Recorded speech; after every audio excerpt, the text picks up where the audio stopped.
આગળ વાત કરીએ તો અમદાવાદના સરખેજમાં જાહેરમાં યુવકની હત્યા કરવામાં આવી। સરખેજ સાર્વજનિક સ્કૂલ નજીક યુવાનની હત્યા થઈ છે। ફોનમાં સ્ટેટસ મૂકવા મુદ્દે રાજુ ભાભરે આ હત્યા કરી। લુખ્ખા તત્વોએ ઘરે આવી યુવકની હત્યા કરી નાખી। એક જ કોમના બે જૂથ વચ્ચે બબાલમાં હત્યાને અંજામ આપવામાં આવ્યો છે। અંગત અદાવતમાં સુરેશ ઠાકોરની હત્યા કરી છે। સુરેશ ઠાકોરની છરીના ઘા મારી હત્યા કરવામાં આવી। ટોળાએ કરેલા હુમલામાં 3 લોકોને ઈજા પહોંચી હતી। સરખેજ પોલીસે એક આરોપીની ધરપકડ કરી છે। लगभग रात्रे 9:30 થી 10 વાગે વચ્ચે ઠાકોરવાસ સરખેજ ગામમાં એક હત્યાનો બનાવ બનેલો છે। એમાં 2 જૂથો વચ્ચે મારામારી થઈ હતી, જેમાં બંને ઠાકોર પક્ષ હતા અને એમાંથી ત્રણને ઈજા થઈ છે અને એકમાં એક અવસાન પામેલ છે। એમાં નરેશ ઠાકોર અને જયેશ ઠાકોર કરીને છે, એને ઈજા છે અને એક માણસ છે એનું મૃત્યુ થઈ ગયું છે। અત્યારે પોલીસની જુદા જુદા ટીમ ફિલ્ડમાં છે અને સીસીટીવી અને ટેકનિકલ એનાલિસિસ કરીને બધાની શોધી કાઢવામાં ફિલ્ડમાં અત્યારે ચાલુ છે।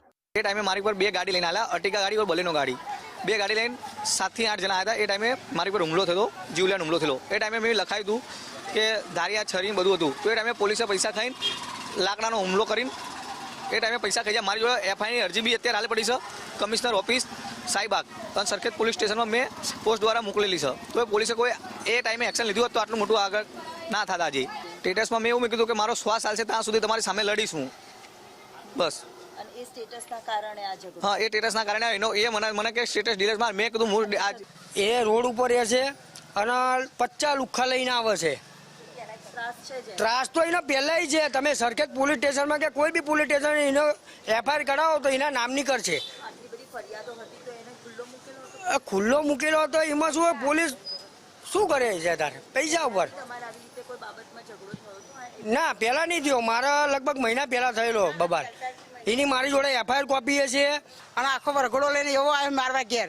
તમારે એક તો ખોયો એનું નાય તો અમારે જોઈએ ને, અને સરિયા બધી મારેલી હજુ એક હોસ્પિટલમાં છે। ઓમ સરી લઈને સરી લઈને છોકરો નીકળ્યો એવો જ પેર મારે જો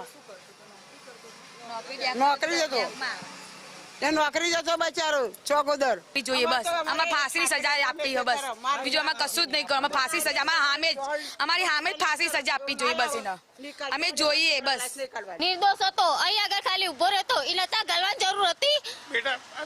મારા ફાંસીની સજા જોઈએ કે હું અહીં નહીં તો ગોરન્ટમાં મોટા કોર્ટમાં જઈને કરીશ। મને એ ન્યાય અપાવો કે મને ફાંસીની સજા એને જોઈએ।